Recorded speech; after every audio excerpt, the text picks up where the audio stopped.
To की power n plus two की power m is equal to 40। Then हमें यहाँ पे फाइंड आउट करना है n प्लस m की वैल्यू। तो आइए हम यहाँ पर स्टार्ट करते हैं। यहाँ पर हमारे पास क्या बेसिकली नंबर दिया है 2 के पावर के टर्म्स में दिया हुआ है, तो हमें यहाँ पे क्या करना है, हमें ऐसा कुछ करना है जैसे कि ये 40 भी 2 की पावर्स के टर्म में कन्वर्ट हो जाए। तो हम यहाँ पर आइए इसको स्टार्ट करते हैं। हमें सिंपली क्या करना है, 2 की पावर n प्लस 2 की पावर m लिख लेना है और हम इसको फ्रैक्शन में लिखेंगे 2 के टर्म्स में, 2 की पावर के टर्म्स में। यहाँ पर हमारे पास क्या 2 इंटू 2 4 इंटू 2 8 हो जाता है और 8 में अगर हम 5 का मल्टीप्लिकेशन करते हैं तो यहाँ पर हमारा 40 आ जाता है। तो हमने इसको फ्रैक्शन कर दिया है।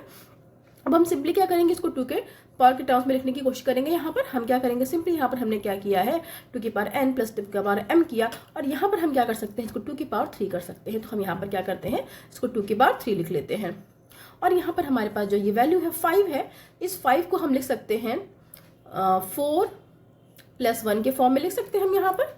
तो हमने यहाँ पर क्या किया, इसको इस तरीके से लिख लिया है। ठीक है, अब हमें यहाँ पर क्या करना है, हमने सिंपली यहाँ पर क्या किया है 2 की पावर 3 किया और यहाँ पर 4 को हम लिख सकते हैं 2 की पावर 2 लिख सकते हैं। और हम यहाँ पर क्या कर सकते हैं, यहाँ पर हमने क्या किया 2 की पावर 0 कर दिया। अब बेसिकली हमें इस 5 को कन्वर्ट क्यों करना पड़ा 4 प्लस 1 में, क्योंकि हमें क्या करना है, हमें इस 5 को भी कुछ ऐसा कन्वर्ट करना है जिसको कि हम 2 के पावर के टर्म में लिख सकें। और उसका एक ही तरीका है 4 प्लस 1 करना, क्योंकि हम 4 को लिख सकते हैं 2 की पावर 2 एंड 1 को लिख सकते हैं 2 की पावर 0। तो बेसिकली यही रीजन है जिसकी वजह से हमने इसको इस फॉर्म में कन्वर्ट किया है।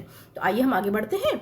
यहाँ पर हमारे पास क्या है, अब हम इसको मल्टीप्लाई कर सकते हैं 2 की पावर 3 इंटू 2 की पावर 2, ब्रैकेट को हमने यहाँ पर खोल दिया है और यहाँ पर 2 की पावर 3 इंटू 2 की पावर 0 हो जाएगा यहाँ पर। ठीक है, अब यहाँ पर हम इसको लिख सकते हैं 2 की पावर 5 एंड यहाँ पर लिख सकते हैं इसको 2 की पावर 3। ठीक है, क्योंकि हमारे पास यहाँ पर पावर जो होती है वो ऐड जाती है।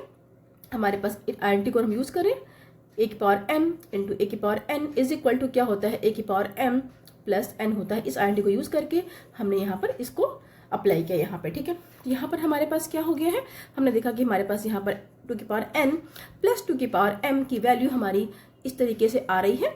तो हम यहाँ पर अगर हम कंपेयर करें पावर्स को, अगर हम कंपेयर करें तो हम देख सकते हैं कि n की वैल्यू यहाँ पर ये है और m की वैल्यू यहाँ पर इस तरीके से आ जाएगी। तो हमने क्या किया है, बेसिकली हम यहाँ पर क्या करेंगे, यहाँ पर हम देखते हैं कि n की जो वैल्यू है वो 5 आ जाती है और m की वैल्यू जो है वो 3।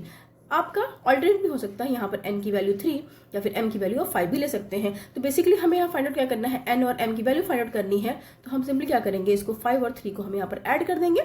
ठीक है, सॉरी यहाँ पे मुझे 3 लिखना है, तो हमने क्या किया, सिंपली यहाँ पर उसको 3 ऐड कर देंगे और यहाँ पर हमारी वैल्यू जो आएगी 8 आएगी। तो हम यहाँ पर ये कह सकते हैं कि n प्लस m की जो वैल्यू है वो आ जाती है यहाँ पर 8। इस तरीके से हम इजीली इस वैल्यू को फाइंड आउट कर सकते हैं।